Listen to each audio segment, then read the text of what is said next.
Hey everybody, welcome back. So it's September 2020, and I wanted to start this new month by first refocusing. I've been seeing a lot of overwhelm. So today I want to talk about the overwhelm perspective, because it's something that we feel and we think it's happening, but it's really just going on within us. And I just want to give you like two simple tools that you can utilize that I've been using for myself.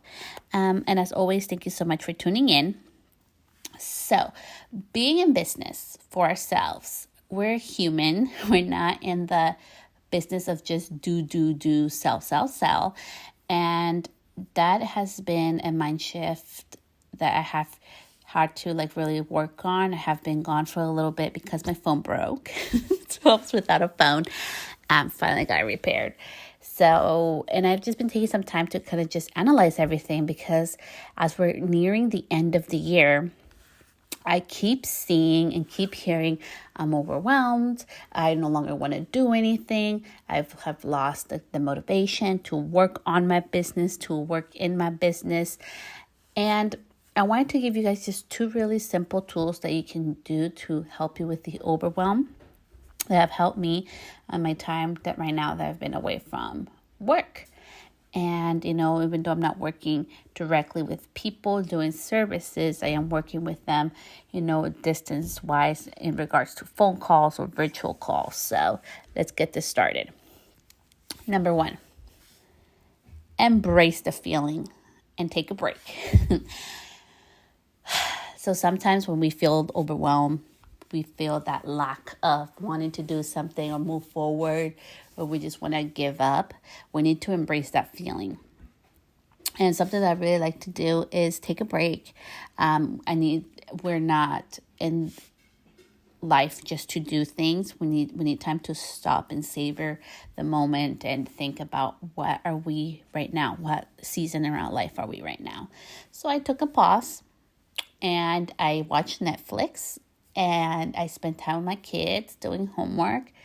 And I just spent time with them. And I just went back to what makes me happy. For us, right now we're living in Northern California. And I know we're globally, everybody's dealing with COVID. But for us, we also have the current, wildfires going on. So the smoke in the air has been so bad, okay? Regularly supposed to be like a 50. Sometimes it'll be over 320. The reading. That's how horrible, how dangerous and toxic it is to be outside. So we've had to be indoors, and that has brought up a lot of feelings for me. So I'm like, okay, so I feel overwhelmed and I hear other people feeling overwhelmed. So what can I do about this? So I took a break. I listened to my feelings and kind of just wrote down everything just to see what I was feeling and just embraced it. I didn't let people know I was feeling overwhelmed. I didn't announce on social media. I just kind of took a 4-day break. So what happened to my social media? Like, if you're worried about your followers, I lost 2 followers during those days, which is natural. So it was no big deal. So take a break. It's so important to just embrace your feelings. If you're not well, nothing else around you is going to be well. So number one, embrace your feelings and take a break. See where this feeling of overwhelm is coming from and what really makes you happy again. Okay, so number 2 would be, if you're dealing with overwhelm, if you're dealing with feeling unmotivated, go back to your why. I'm going on a walk today, so I'm sorry if you guys hear some background noise, because, being at home with 3 kids, husband, and remodel, there's all kinds of noises inside. So we decided to go on a walk. So you guys can come on a walk with me, and we're going to talk about the importance of why. So my final tip for you guys is go back to your why. Why did you choose your career? Why do you want to take action doing that one thing? Why do you offer that service in your business? Is it because it's what makes you money? Is your why money? Is that what your ultimate goal is? Or is your why something different? Is your why to have freedom to live the life that you want? And what are you willing to sacrifice for it? And I want to end this with this example, and I hope this gives some clarity for some of you guys and kind of helps you and, the importance of having a why. So for me, the longest time, it's always been about proving everybody, including myself, and mostly for other people, that I can do stuff that they tell me, no, you cannot accomplish, okay? And I got really lost in that. Has been amazing. Has brought me amazing opportunities to be out there, to, from a guest speaker to an educator to working with, amazing individuals, and just amazing opportunities I never imagined in my life I would have. But my why changed. I think with COVID, like a lot of us have changed, and that's okay because, like I said, like us as human beings, we're always constantly evolving, and that's the beauty of being human. You can change and evolve, and so does your why. So my why now is, why am I here on this earth? Time is very limited. I truly do believe that time is the one resource that we cannot change. We only have 24 hours a day. And no matter how much money you have or what you think you can do, nobody can add an extra hour to the day. It's 24 hours, and that's what it is. So for me, my why went back to like more about having a meaningful life. Just being well in whatever I'm doing. And, what's going to make me feel like I have a well living life according to my standards, not the world's, not my mother-in-law's, not my husband, nobody else, but mine. Like, what's my why? So, what did changes of this happen was I went back to my why. I stopped feeling overwhelmed over social media, which happens to all of us, even the best of us. Even, having mentors and working different programs with people that, making 7 figures, high 7 figures or 8 figures. They all deal with some type of overwhelm, guys. So they're not exempt for it. And for me, I just wanted to go back to my why, which is my family. Like, I always wanted to be a better mom and a better parent than my parents were. And it's nothing to do with them. It's just my why, like, I want to have good humans after I'm gone, stay in this earth. My why is to help other women discover that they are beautiful just as the way they are. That is my why, is to help others. My why is to inspire others to actually take action. My why is to show other women and share my story and inspire others to take action in their lives, to have a meaningful life, a life that's well-being for them. And that's my why. So I closed down my suite. Now, since I know my why and what's important to me, I closed it down because I no longer wanted to have a physical location, because it wasn't going to help my ultimate goal to why I have a business, which was to empower women. And, having an enclosed space like that wasn't really good for my energy, and it wasn't really where we were going towards, so I closed that down. Then going back to my why, I wanted a place where it was a sanctuary where you can, escape, and doing long services. They're time consuming, and, it takes 6 hours, and they're having to find babysitting, or their, boyfriend or husband, hey, where are you? And, time being so limited, I no longer wanted that pressure. And it was removing the experience of the why you are here with me, and how can serve you, so I can serve them. So I took that away.